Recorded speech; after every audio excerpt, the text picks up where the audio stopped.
마가복음 6장 30절에서 34절까지입니다.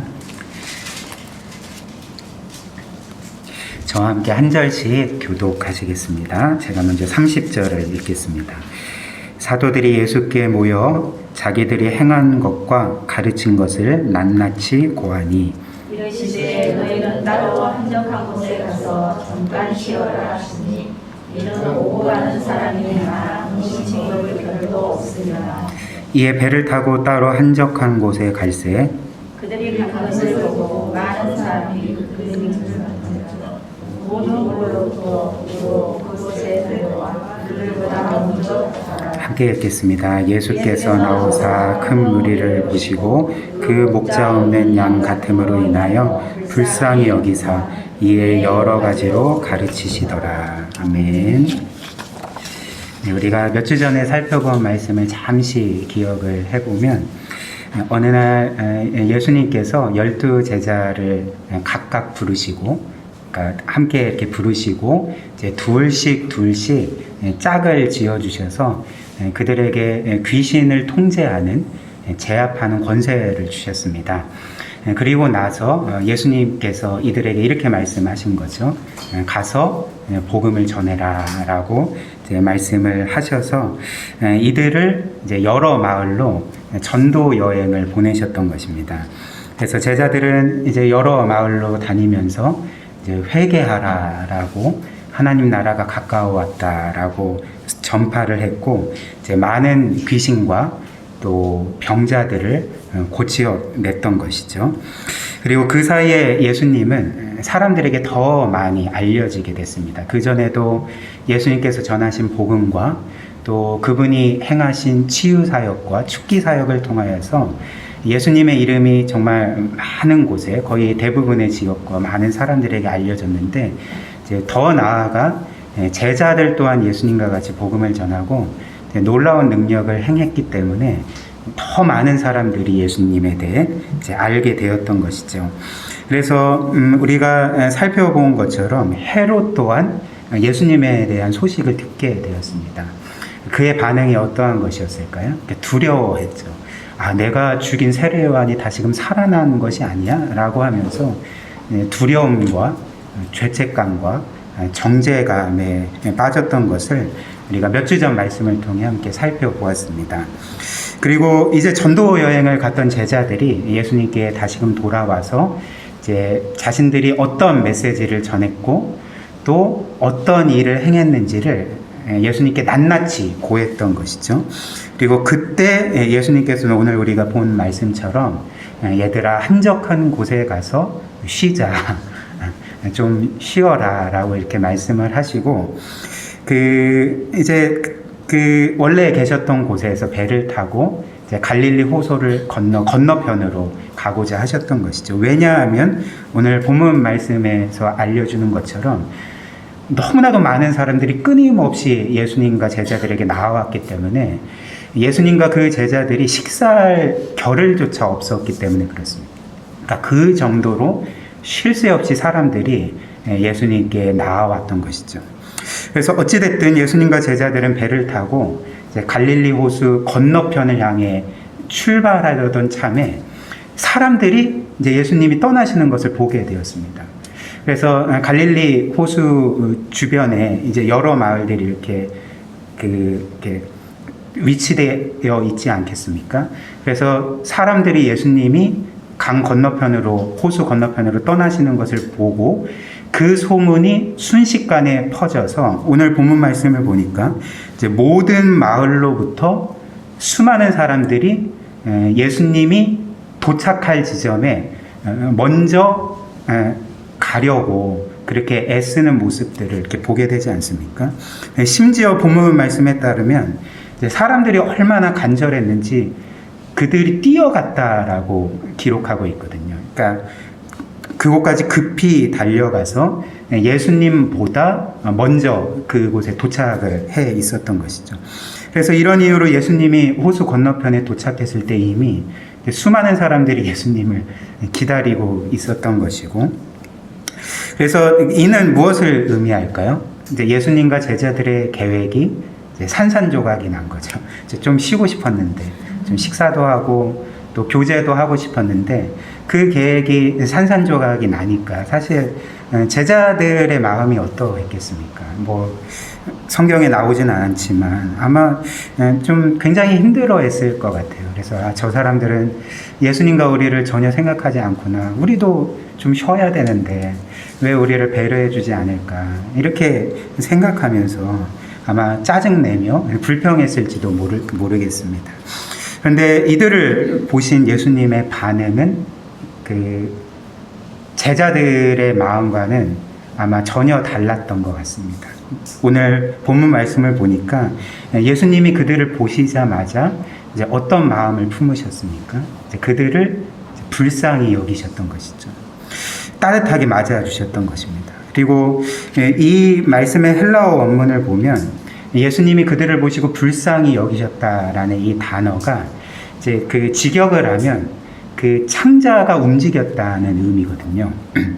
그래서 당시의 사람들은 사람의 이 사랑과 자비와 긍휼의 감정이 창자에 있다고 생각을 했습니다. 그래서 이 창자가 움직였다는 것, 예수님의 창자가 움직였다는 것은 예수님이 그들을 보시고 마음 깊숙이 그들을 향한 사랑과 긍휼과 불쌍히 여기는 마음들이 정말 크게 그분을 사로잡았다는 것을 이제 보여주는 단어를 할 수가 있는 것이죠.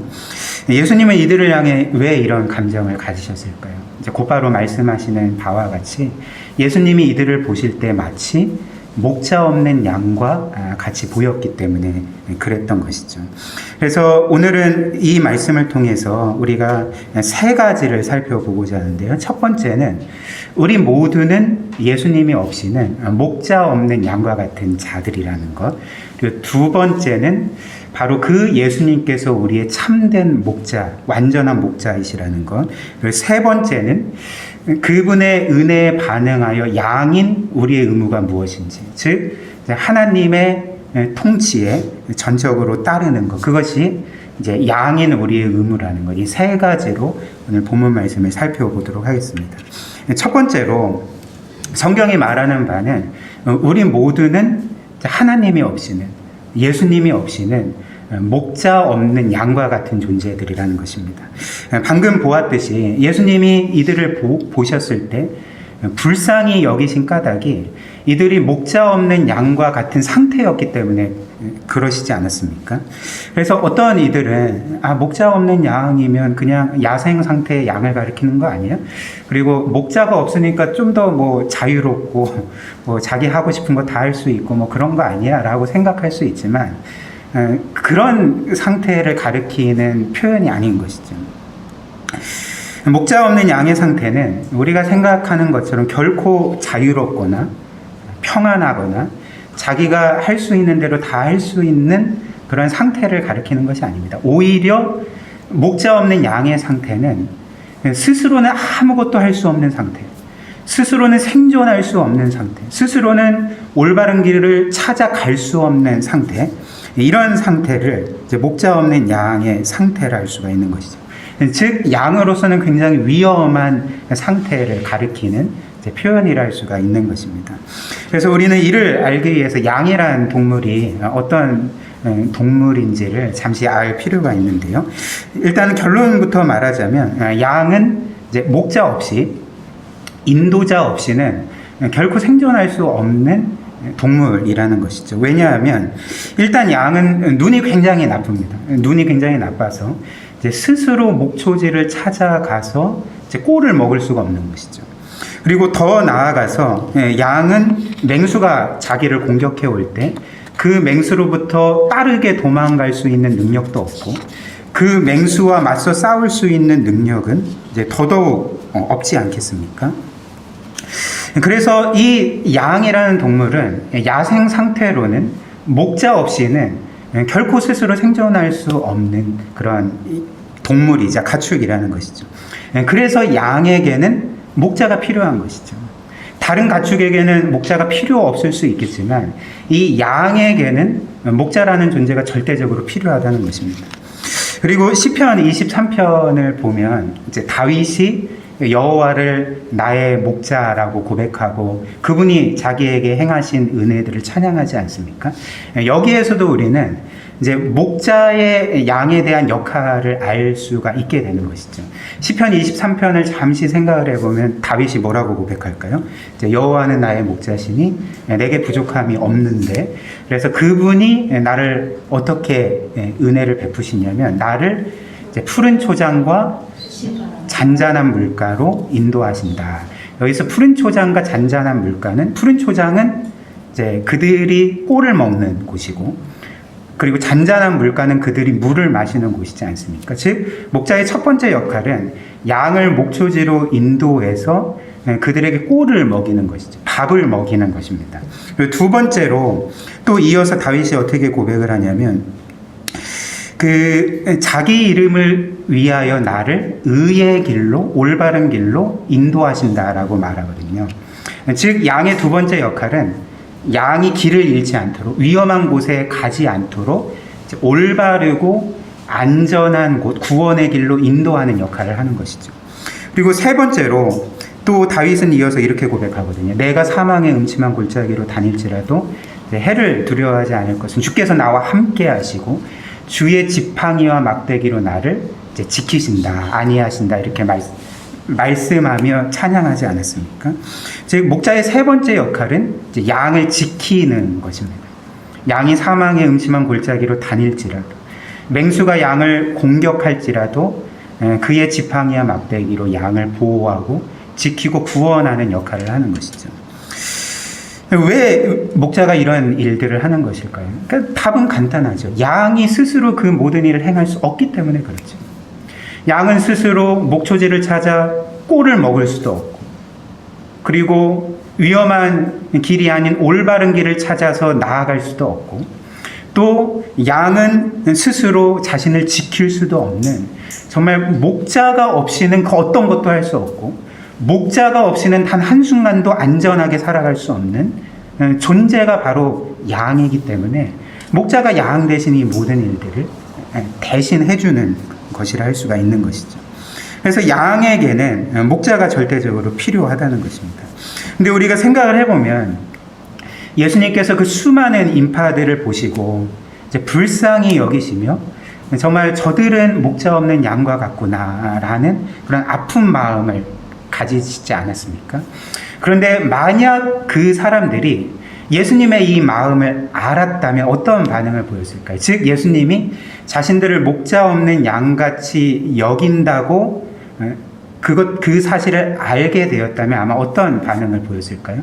어떤 면에서는 좀 불쾌했을지도 모르겠습니다. 왜냐하면 우리를 그렇게 스스로 생존도 못하는 양에 비유하다니, 나는 능력도 있고 지혜도 있고 적절한 부도 있고 내 인생은 내가 알아서 개척하며 잘 살 수 있는데 왜 나를 목자 없는 양이라고 생각하시나 라는 그런 좀 약간은 불편한 마음을 가질 수도 있지 않았겠습니까?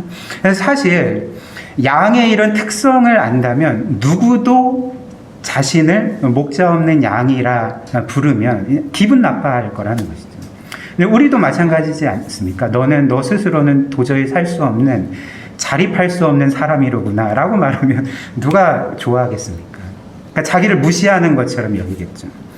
그러나 분명한 사실이 무엇일까요? 이들은 정말 목자 없는 양이라는 것이죠. 그런 상태였다는 것입니다.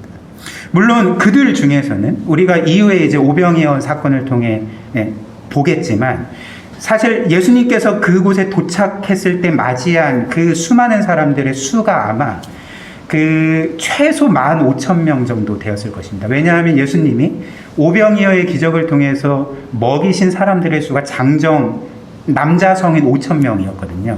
근데 남자 성인만 셌을 뿐 거기에는 분명히 여자도 있었을 것이고 어린 아이들도 있었기 때문에 어림잡아서 최소 15,000명 정도의 사람들이 그곳에 있지 않았겠습니까? 근데 그 15,000명 중에 어떤 사람은 힘이 센 사람일 수도 있었을 것이고 지혜가 남들보다 더 많은 사람이 있을 수도 있었을 것이고 더 부유하고 더 높은 지위에 있고 더 큰 권력을 가진 사람들도 얼마든지 있었을 수 있지 않았겠습니까? 그래서 이들 중엔 사실 뭐 연약한 자도 있었겠지만 이렇게 뭔가 남들보다 상대적으로 강한 자도 있었기 때문에 결코 자신을 양이라고 생각할 수 없는 자들이 이제 포함되어 있었다는 것이죠. 그러나 분명한 사실이 무엇일까요? 그들 모두 영적으로는 목자 없는 양들과 같은 자들이었다는 것이죠. 영적으로는 스스로 아무것도 할 수 없고 아무 능력도 할 수 없고 그래서 전적으로 무능하고 무력한 자들이었다는 것입니다. 왜 그럴까요? 그들 모두 본성상 죄인이었기 때문에 그런 것이죠. 죄로 말미암아 영적으로 죄와 허물로 죽은 자들이 바로 그들이었기 때문에 이제 예수님이 보시기에 그들은 이제 목자 없는 양들과 같은 상태에 있었다는 것입니다. 즉 그들은 영적으로 스스로 생명을 얻을 수가 없습니다. 그들은 영적으로 어떤 공급을 받을 수도 없습니다. 그리고 그들 스스로 올바른 길로 구원의 길로 갈 수도 없습니다. 이들은 그냥 놔두면 영적으로 죽을 수밖에 없는, 그리고 정확히 말하면 에베소서 2장 1절 말씀처럼 이미 죄와 허물로 영적으로 죽은 자들이 이제 이들이지 않았습니까? 그래서 이들은 목자 없는 양들과 같은 자들이었다는 것이죠. 그리고 말씀드렸듯이 이는 그가 세상에서 어떤 사람인지, 어떤 능력을 가졌는지, 어떤 지위에 있는지, 그리고 어떤 권세를 가졌는지와 전혀 상관이 없어요. 그에게 하나님이 없다면, 주님이 없다면 그는 영적으로 이렇게 목자 없는 양처럼 스스로 살 수 없는, 죽을 수밖에 없는 존재라는 것입니다. 그리고 이를 잘 보여주는 예가 한 가지가 있는데요. 우리가 몇 주 전에 본 그 헤롯입니다. 이 본문 말씀에 기록된 이 오병이어의 기적은 예수님께서 이 목자 없는 양 같은 사람들을 이제 기적적인 방법으로 먹이신 이 사건은 그 마태, 마가, 누가, 요한복음 전체에 기록된 예수님의 유일한 기적입니다.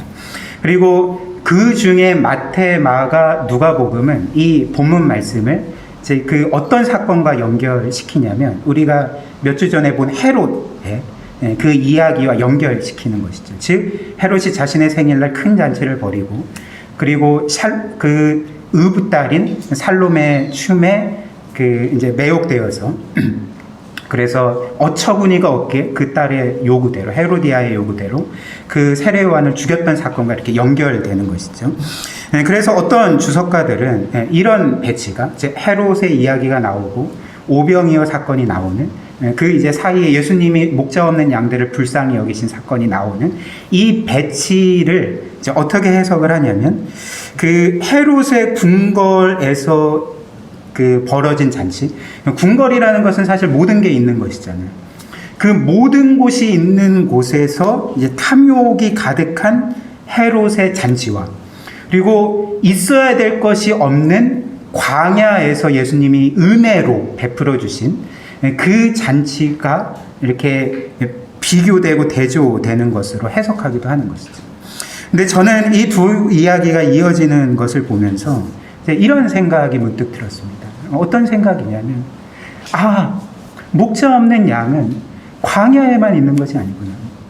목자 없는 양은 정말 필요한 것을 구할 수도 없고 얻을 수도 없는, 찾아볼 수도 없는 광야에만 있는 것이 아니라 모든 것이 있는, 모든 것이 다 갖추어진, 모든 것을 누릴 수 있는 궁궐에도 목자 없는 양이 있을 수가 있구나. 문득 이런 생각이 드는 것이죠. 그가 누구입니까? 바로 헤롯이 아니었습니까? 물론 헤롯은 왕이었죠. 왕이라는 의미는 자신이 다스리는 그 나라에서는 정말 모든 것을 가지고 모든 것을 이루고 사람이 올라갈 수 있는 정점에 올라갔음을 의미하지 않습니까? 그래서 헤롯은 사실 자신이 다스리는 그 나라 안에서는 자신이 원하는 모든 것을 가질 수 있었고 행할 수 있던 자였습니다. 그래서 세상적으로는 정말 정점에 이른 부족함이 없는, 우리가 생각할 때 부족함이 없을 뿐만 아니라 늘 넘치는 삶을 살았을 것처럼 생각되는 사람이 바로 이 헤롯이었던 것이죠. 그러나 우리가 보는 것과 같이 이 헤롯은 영적으로 죽어 있었던 것이죠. 목자가 없었던 것입니다. 영적으로 핍절했고 파산 상태였고, 그래서 모든 것을 가졌지만 그 어떤 진정한 안식과 평안함이 만족이 없었던 것이죠. 그래서 헤롯이 어떻게 했습니까? 우리가 살펴본 말씀과 같이 이미 아내가 있었음에도 불구하고 그는 이제 자신의 동생이었던 그 빌립의 아내 그 헤로디아를 빼앗아서 자신의 아내로 취하지 않았습니까? 또 우리가 본 것처럼 그 자신의 생일날에 의붓딸이었던 살로메가 춘 춤, 아마도 우리가 그 당시의 문화를 생각해 볼 때 이제 선정적인 춤이라고 생각할 수가 있는데요. 그 춤에 너무나도 즐거워하면서 내가 내 나라의 반이라도 주겠다. 무슨 소원이든지 다 말해라. 이런 어떤 면에서는 너무나도 초라한 삶을 살았던 것이죠. 그리고 살로메가 세례 요한의 머리를 달라고 했을 때 분명히 헤롯은 세례 요한이 하나님의 선지자요 의로운 자라는 것을 알았지만, 그래서 두려워했지만 왕으로서 자신의 평판을 잃을까 두려워하였어요. 남들이 자신을 어떻게 생각할까 두려워하여서 결국은 그 의로운 선지자를 죽여버리지 않았습니까? 그리고 이후에 예수님에 대한 소식을 듣고 내가 죽인 세례 요한이 다시금 살아난 거 아니야? 하면서 죄책감과 정죄감 가운데 두려워하지 않았습니까? 이처럼 헤롯은 영적으로 완전히 길을 잃어버린 자였습니다. 목자가 없는 자였습니다. 어디에서부터 어디로 가야 될지 몰랐고, 자기 스스로 정말 그 자신을 괴롭히고 자신을 늘 불만족 가운데 두는 문제가 무엇인지 모른 채에 그렇게 허랑방탕하게 살아갔지만 그 어떤 만족도 얻지 못했던 자가 바로 이 헤롯 왕이었던 것이죠. 문제가 무엇이었을까요? 목자가 없었기 때문에.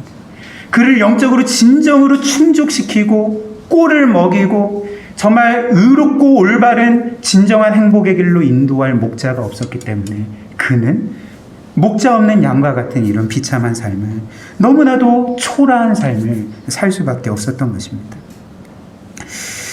우리에게도 마찬가지죠. 우리 또한 헤롯과 같이 본성적으로 죄인들입니다. 물론 우리는 그리스도를 믿고 이제 구원받았지만 그럼에도 불구하고 우리 안에는 여전히 남아있는 죄가 있는 것이죠. 죄된 본성이 있는 것입니다. 그래서 우리 또한 스스로는 영적으로 온전히 살아갈 수가 없고, 스스로는 생명을 얻을 수도, 그리고 영적인 공급을 받을 수도, 그리고 올바른 길로 갈 수도 없습니다. 우리는 정말 아무것도 할 수가 없는 것이죠. 우리는 정말 철저하게 무능하고 무력한 존재들입니다. 그래서 우리에게도 바로 목자가 필요하다는 것이죠. 우리를 영적으로 살리고, 우리를 먹이고, 우리를 지키고, 올바른 길로, 선한 길로 인도할 목자가 절대적으로 필요하다는 것입니다. 물론 이는 단지 그 인생일 뿐인 인간 목자나 목회자를 의미하는 것은 아닙니다. 물론 교회 안에 우리에게도 목자도 필요하고 교사도 필요하고 저와 같은 목회자도 필요하죠. 그러나 반드시 기억해야 될 것이 무엇일까요? 아무리 교회 안에 있는 인생일 뿐인 목자가 탁월하다 할지라도, 어떤 한 목회자가 설교도 잘하고 목양도 잘하고 모든 면에서 탁월하다 할지라도 그는 인생일 뿐이지 않습니까? 너무나도 불완전하고 너무나도 많은 한계를 지닌 그 또한 스스로는 온전히 영적으로 살아갈 수 없는 목자 없는 양과 같은 자가 아니겠습니까? 이 말씀을 연구하고 묵상하면서 이런 생각들이 문득 들었습니다. 나는 나의 목자가 누군가? 왜냐하면 그 전까지 부교육자로 사역할 때는 담임 목사님이 있었잖아요. 근데 이제는 제가 담임 목사가 되니까 생각을 해보니까 나는 목자가 없네. 누군가가 나를 말씀의 꼴을 먹여주고 또 인도해주고 또 어찌됐든 나를 지도해줄 목자가 필요한데, 생각을 해보니까 저에게는 목자가 없는 거예요. 그리고 또 한 가지 드는 생각이 굉장히 자괴감이 들었습니다. 왜냐하면 하나님이 이렇게 목자로 세워주셨는데 제 자신의 모습을 생각하니까 제 자신부터 목자가 아닌 거예요. 저부터도 스스로는 온전히 살아갈 수 없고, 정말 하나님의 뜻대로 그 생명의 길로 온전히 나아갈 수 없고, 그리고 너무나도 죄와 허물이 많고 너무나도 실수와 실패가 많은 인생일 뿐인데 어떻게 내가 목자가 될 수가 있는 것인가? 그래서 나에게는 정말 목자가 필요하구나. 그리고 더 나아가서 정말 인생일 뿐인 목자나 목회자도 필요하지만 우리 모두에게는 궁극적이고 완전한 목자가 필요하구나. 바로 예수 그리스도가 필요하구나. 라는 그런 생각들이 계속적으로 제 마음에 들었습니다. 그렇다면 두 번째로 우리가 정말 필요로 하는, 우리가 정말 의지해야 되는 이 완전하고 궁극적인 목자가 누구십니까? 바로 예수 그리스도이시죠. 그래서 예수 그리스도께서는 요한복음 10장 말씀에 보면, 요한복음 10장 말씀은 이제 예수님이 자신을 목자라 부르시고 자신이 어떤 목자인지를 우리에게 알려주신 말씀이 아닙니까? 이제 그 말씀에서 예수님은 자신을 나는 선한 목자다. 나는 나의 양들을 위해 내 목숨을 버리고 내가 이 세상에 온 것은 양들로 하여금 생명을 얻고 더욱더 그 생명을 풍성히 얻게 만들기 위해서 내가 이 땅에 왔다라고 말씀을 하셨던 것이죠. 이처럼 예수님은 우리를 단지 먹이시고 우리를 단지 보호하시고 지키시고 올바른 길로 인도하시는 목자만이 아닙니다. 주님께서 친히 말씀하신 것처럼 그분은 우리를 위해 자신의 생명을 아낌없이 내어주시는 목자이신 것이죠. 즉 그분은 우리를 죄와 사망의 권세로부터 구원하시기 위해서, 우리를 우리의 죄로 말미암는 영원한 심판에서 구원하시기 위해서 자신의 생명을 내어주시기까지 우리를 구원하시고자 하는 열심을 가지신, 우리를 끝까지 구원하시는 진정한 완전한 목자이심을 우리에게 선언해 주시지 않았습니까? 그리고 그분은 우리를 위해 죽으셨을 뿐만 아니라 정말 우리 대신 하나님의 모든 말씀에 완전히 순종하심으로써 우리가 그분을 믿을 때 하나님 앞에서 의로운 자로 선언받고 하나님이 보시기에 우리가 마치 그리스도처럼 완전한 완벽한 삶을 산 것처럼 여김 받으시도록 우리를 위해 모든 의를 완벽히 이루신 우리의 구원자가 아니십니까? 따라서 우리는 이 궁극적인 목자, 완전한 목자 없이는 전혀 살아갈 수가 없는 것입니다. 우리는 우리 스스로 신앙생활을 할 수가 없고, 우리는 우리 스스로 하나님께 기도할 수가 없고, 우리는 우리 스스로 하나님의 말씀대로 살아갈 수가 없고, 우리는 우리 스스로의 힘으로는 그 어떤 것도 행할 수가 없는 것이죠. 하나님의 모든 신령한 복, 하늘과 땅의 모든 신령한 복과 은혜가 바로 목자이신 예수님으로부터 양들인 우리에게 전달되는 것이죠. 특별히 본문 말씀처럼 목자이신 예수님은 우리를 불쌍히 여기시는 분이십니다. 그분은 이 땅에 계실 때 인생으로 계셨지만 완전한 인간이 되어 이 세상에 오셔서 사셨지만 동시에 여전히 그분은 무한하신 완전한 하나님이 아니셨습니까? 그런데 그럼에도 불구하고 그 하나님이신 예수님께서 자신과 비교해서는 한낱 티끌과 먼지보다도 못한 죄인일 뿐인 그들을 향해 불쌍히 여기시는 마음을 가지셨던 것이죠. 심지어 그분의 창자가 움직일 정도로 깊이 그들을 불쌍히 여기시고 긍휼히 여기시고 동정하시는 모습을 보여주시지 않았습니까? 그래서 히브리서는 이렇게 말씀합니다. 우리에게 있는 대제사장은 우리의 연약함을 동정하지 못하실 리가 아니다라고 우리에게 선언해주고 있는 것입니다. 그렇다면 이 주님께서 우리를 이렇게 불쌍히 여기실 때, 우리를 동정하실 때 뭘 불쌍히 여기실까요? 우리의 강함을 불쌍히 여기시는 것이 아니죠. 우리의 어떤 장점을 불쌍히 여기시는 것이 아니죠. 우리가 뭘 잘하고 있는 것을 불쌍히 여기시는 것이 아닙니다. 이제 그런 것을 불쌍히 여기는 경우는 없는 것이죠.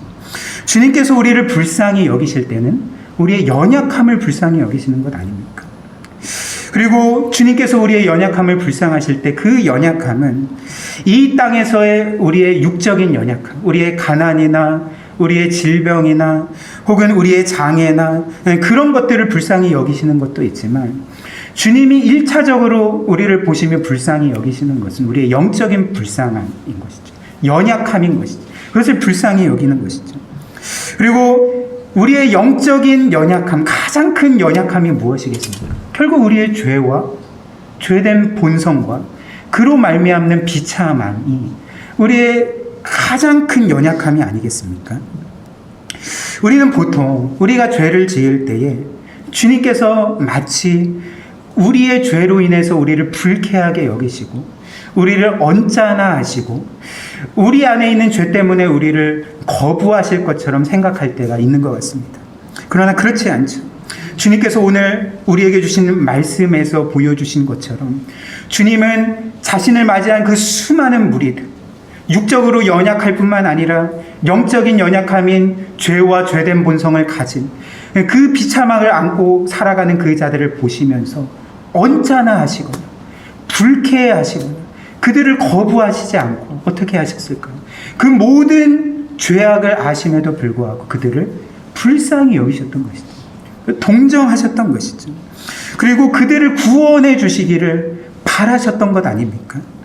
그리고 이에 대한 가장 분명한 증거가 바로 십자가가 아니겠습니까?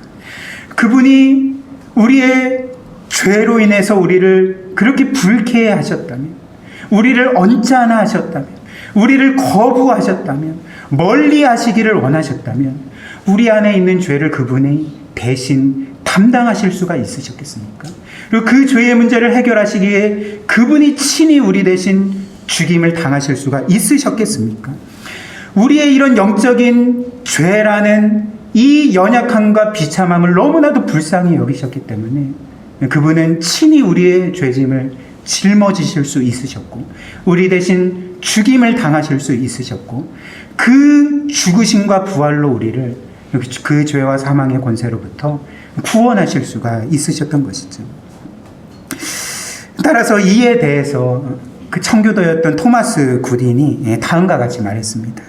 그의 그리스도의 마음이란 책에서 이제 이런 이야기를 하는데 한번 들어보십시오.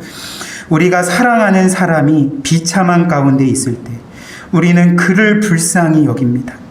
그 처한 비참함이 클수록 그를 향한 연민도 더해집니다. 실제로 그렇지 않습니까? 우리의 사랑하는 사람이 큰 병에 걸렸거나 어떤 큰 인생의 위기를 거칠 때 너무 힘들어하며 우리 또한 사랑하는 마음으로 아파하는 거죠. 그를 돕기를 원하고 그를 어떻게든 그 상황에서 끄집어내고 구원하기를 원하지 않습니까? 근데 주님도 그러시다는 것입니다. 이어서 이런 말을 합니다. 그런데 모든 비참함 중에 죄만큼 비참한 것도 없습니다. 당신 스스로 자기 안에 있는 죄를 이렇게 본다면 그리스도 역시 당신 안에 있는 죄를 그렇게 보실 것입니다. 그리스도께서는 당신을 사랑하시고 당신의 죄를 미워하십니다. 당신을 향한 그분의 증오는 모두 사라지고 그분의 증오는 오직 당신의 죄만을 향합니다. 죄를 파괴하고 멸함으로써 죄에서 당신을 자유롭게 합니다. 그래도 그분은 당신 때문에 더욱 마음을 졸이실 것입니다. 이것은 당신이 어떤 고난 가운데 있을 때나 죄악 아래 있을 때나 동일합니다. 그러므로 두려워하지 마십시오. 무엇이 우리를 그리스도의 사랑에서 끊을 수 있으리요? 로마서 8장 39절의 말씀 아닙니까? 따라서 우리의 완전하신 이 목자, 우리를 영적으로 결코 방치하시지 않고 내버려 두시지 않고 우리의 연약함을 불쌍히 여기시는 우리의 완전한 목자, 특별히 우리 안에 가장 큰 연약함이자 비참함이 죄를 보시고도 언짢아 하시거나 혹은 불쾌해 하시거나 우리를 거부하시지 않고 그 죄의 문제를 자신이 친히 짊어지시고 우리를 위해 죽으시는 선한 목자로서 양을 위해 자신의 생명을 내어주시는 그 목자에게로 나아갑시다. 그 목자에게로 나아갈 때 그분이 우리를 사랑해 주실 것이고 긍휼히 여겨주실 것이고 우리를 목자 없는 양같이 내버려 두시지 않으시고 끝까지 우리를 가장 선한 길로 인도해 주실 것입니다. 바로 이 예수 그리스도께 우리가 늘 끊임없이 나아가야 한다는 것이죠. 마지막으로 세 번째입니다. 그렇다면 우리가 이런 은혜를 받았다면 하나님과 그리스도에게 이런 엄청난 사랑과 은혜를 받았다면 우리는 양으로서 참된 목자를 따를 때, 그 예수님을 따를 때 우리의 의무가 무엇인가? 그 의무가 무엇일까요? 바로 하나님의 통치를 따르는 것이죠. 즉 목자이신 그 예수님을 따라 살아가는 것이 양의 가장 큰 의무라 할 수가 있는 것입니다. 그리고 본문 말씀을 보면 이제 예수님께서 자신에게 나온 그 목자 없는 양과 같은 자들에게 이제 여러 가지로 가르치셨다 말씀하지 않습니까? 그런데 누가복음 9장 10절을 보면 이제 예수님께서 이때 이 사람들에게 무엇을 가르치셨는지 이제 더 정확하게 기록되어 있는데요. 이제 그것이 무엇이냐면 이제 하나님의 나라인 것이죠. 즉 예수님께서 그들에게 여러 가지로 가르쳐 주셨을 때에 핵심되는 메시지는 바로 하나님 나라에 대한 이제 메시지였다는 것입니다. 그렇다면 주님께서 하나님 나라에 대해 가르치셨을 때에 그 하나님 나라 메시지의 핵심이 무엇이었을까요? 우리가 전에도 몇 번 살펴보았듯이 이제 복음서에서 하나님의 나라에 대해서 주님이 가르쳐 주실 때에 그 하나님 나라의 개념은 사실 하나님의 통치와 일치합니다. 하나님의 주권과 하나님의 통치가 하나님의 나라라는 것이죠. 그래서 이런 이유로 예수님이 하나님의 나라에 대해서 가르치시고 선포하실 때 늘 이 하나님의 나라를 어떤 그 영토의 개념에서 가르치시거나 혹은 국민 혹은 백성의 개념에서 가르치시지 않고 늘 하나님의 능력, 권능, 주권, 통치의 개념으로 하나님의 나라를 선포하셨다는 것이죠. 그래서 예를 들면 누가복음 17장 20절과 21절을 보면 예수님이 이렇게 말씀하셨습니다. 바리새인들이 하나님의 나라가 어느 때에 임합니까? 라고 물을 때에 이제 예수님이 이렇게 답하셨던 것이죠. 하나님의 나라는 볼 수 있게 임하는 것이 아니고 즉 어떤 유형의 형태로 임하는 것이 아니라 또 저기 있다 여기 있다 못하리니 하나님의 나라는 너희 안에 있느니라. 즉 하나님의 나라는 보이게 임하는 나라도 아니고 여기 있는 것도 아니고 저기 있는 것도 아니고 그러니까 영토 어떤 지역 땅의 개념이 아니라는 것이죠. 그러니까 하나님의 나라는 그런 게 아니라 이제 너희 안에 있다라고 말씀을 하시는 것이죠. 그리고 누가복음 11장 20절 말씀을 보면 또 이렇게 말씀합니다. 그러나 내가 만일 하나님의 손을 힘입어 하나님의 손은 하나님의 능력입니다. 하나님의 능력을 힘입어 귀신을 쫓아낸다면 하나님의 나라가 이미 너희에게 임했느니라 라고 말씀하셨던 것이죠. 즉 이제 결론적으로 하나님의 나라가 무엇입니까? 예수 그리스도를 믿고 하나님의 능력이 임하여서 하나님의 통치를 받아들이는 곳곳마다 하나님의 나라가 임한 것이죠. 그리고 어떤 사람이 그렇게 예수 그리스도를 믿고 하나님의 통치를 받아들이면 그 안에 하나님의 나라가 임한 것이라는 것입니다. 이것이 바로 하나님의 나라라는 것이죠. 그렇다면 예수님께서 이 수많은 사람들에게 하나님의 나라에 대해서 가르치셨다라고 할 때 그 메시지의 핵심이 무엇일까요? 이런 것이 아니겠습니까? 하나님의 나라가 너희 가운데 임했다. 가까이 왔다. 그러므로 너희는 하나님의 통치를 받아들여야 됩니다. 하나님이 진정으로 너희의 왕이시고 통치자이시고 주인이시다. 너희의 삶의 주인이 너희가 아니라 바로 하나님이시다. 하나님이 너희에게 가장 중요한 분이시며 그래서 하나님의 통치에 들어가는 것이 너희에게 가장 복된 일이다라고 이제 선포하시지 않았겠습니까? 그래서 이 결론적으로 예수님께서 우리에게 바라시는 것, 그분의 양들에게 바라시는 것, 이 하나님과 그리스도의 놀라운 사랑과 은혜를 받은 자들에게 바라시는 것은 바로 그 하나님을 자신의 왕으로 다시금 인정하고 받아들이고 그분의 통치 아래로 들어가는 것이라는 것이죠. 우리의 모든 삶을 그분께 맡기고 모든 소망을 그분께 두고 이제 그분의 뜻대로 살아가는 것이 바로 양으로서의 우리의 의무가 아니겠습니까? 그리고 이것이 예수님께서 초반에 사람들에게 전하신 복음 메시지, 즉 회개하라 하나님의 나라가 가까이 왔다라는 메시지의 핵심이라는 것이죠. 회개란 무엇일까요? 우리는 보통 회개를 단지 우리가 저지른 어떤 나쁜 행동, 나쁜 생각, 나쁜 말에 대해서 마음 아파하고 하나님 용서해 주세요라고 말하는 것으로 이렇게 단순하게 생각을 합니다. 그러나 성경이 말하는 회개의 핵심은 그런 것이 아니죠.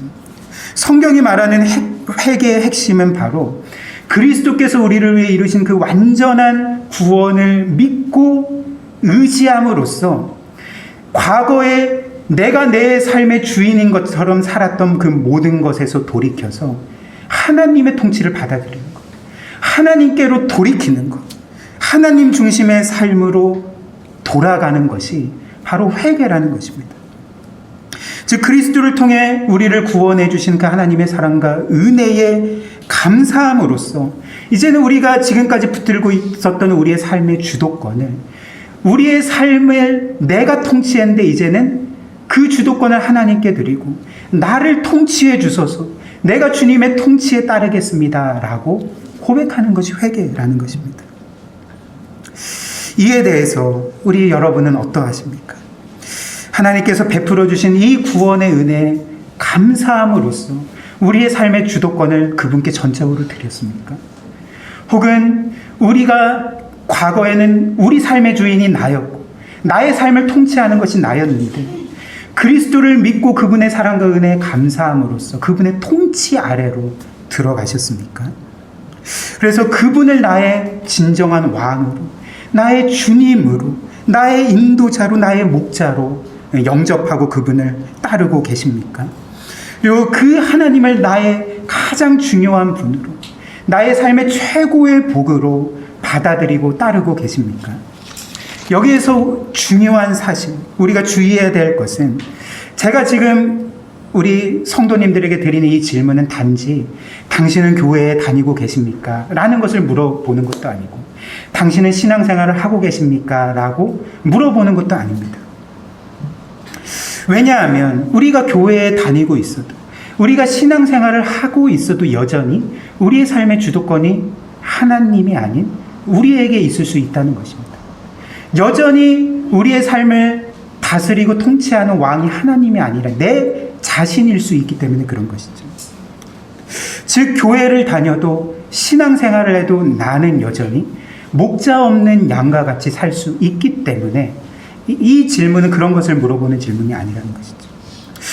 물론 우리가 이렇게 목자 없는 양처럼 살 수 있다는 것은 목자이신 하나님이 양인 우리를 포기하셨다는 의미가 아닙니다. 그냥 내버려 두신다는, 방치하는 의미가 아닌 것이죠.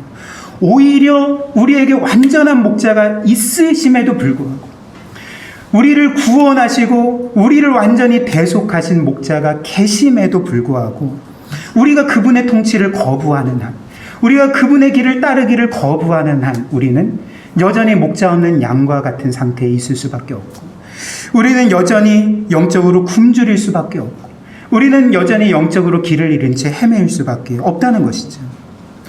만약 우리가 이런 상태에 있다면 우리는 어떻게 해야 될까요? 회개해야 되는 것입니다. 단 한 번이 아니라 끊임없이 회개하여서 끊임없이 우리의 삶의 주도권을 하나님께 드리고 우리의 삶의 통치권을 하나님께 드리는 그런 회개의 삶을 살아가야 한다는 것입니다. 그래서 끊임없이 하나님의 통치 아래 거하기를 애쓰고 그분의 통치 아래로 나아가야 한다는 것입니다. 사랑하는 우리 귀한 성도 여러분, 이 시간 그리스도를 믿음으로 구원받았지만, 성도란 영광스러운 이름을 얻었지만 여전히 그분의 은혜로운 통치를 거부하면서 그렇게 목자 없는 양과 같은 삶을 살고 계시진 않습니까? 여전히 하나님이 아니라 내 자신이 나의 삶의 주인이 되어서 살고 있지는 않습니까? 이 시간 그리스도께서 이루신 완전한 구원을 다시 한번 기억합시다. 우리가 설교 중반부에 살펴본 것처럼 그분은 이런 모습조차도 불쌍히 여기시고 우리를 동정하시는 분이십니다. 그러므로 우리가 그리스도께서 우리를 위해 이루신 완전한 대속을 의지하여서 회개할 때, 목자이신 그분께로 다시금 돌아갈 때, 그분의 통치 아래로 들어갈 때에 하나님은 언제든지 우리를 받아주실 것이고 다시금 우리의 목자가 되어주실 것이고 우리의 삶을 가장 선하게 복되게 인도해 주실 것입니다. 거기에 우리의 진정한 복이 있습니다. 이것을 믿고 의지하며 구원받은 자로서 하나님의 말씀대로 살아갈 때에 가장 복되고 영광스럽다는 것을 늘 기억하며 하나님의 말씀대로 살아가는 은혜 있기를 주님의 이름으로 축복합니다. 네, 이 시간 우리 함께 말씀 기억하며 기도하기를 원합니다. 이 시간 우리 기도할 때에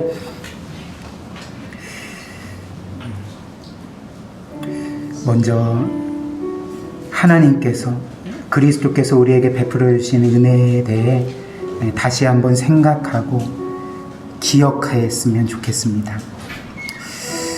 우리도 과거에는 목자 없는 양과 같이 영적으로는 스스로 생명을 얻을 수도,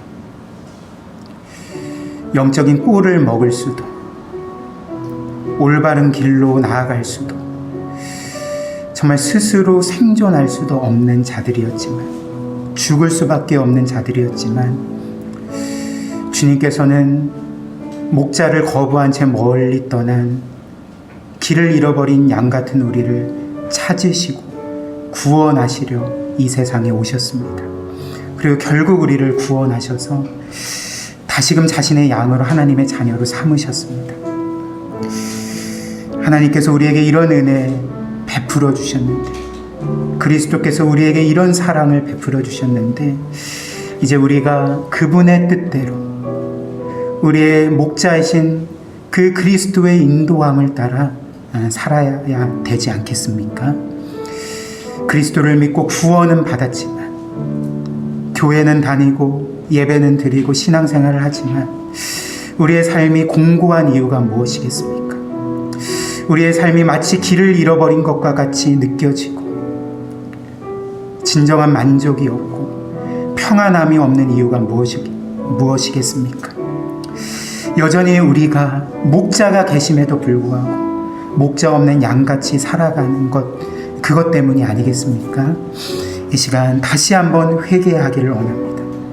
다시 한번 우리의 삶의 주도권을 우리에게서 하나님께로 내어드리기를 원합니다. 정말 우리의 모든 통치권을 하나님께 다시금 드리기를 원합니다. 하나님, 저를 인도하여 주옵소서. 저를 통치하여 주옵소서. 하나님의 뜻대로 살아가는 것이 우리에게 최고의 복인 것을 깨닫고 그 말씀대로 살아갈 수 있는 은혜 허락하여 주옵소서. 우리 이런 기도의 제목으로 함께 기도하도록 하겠습니다.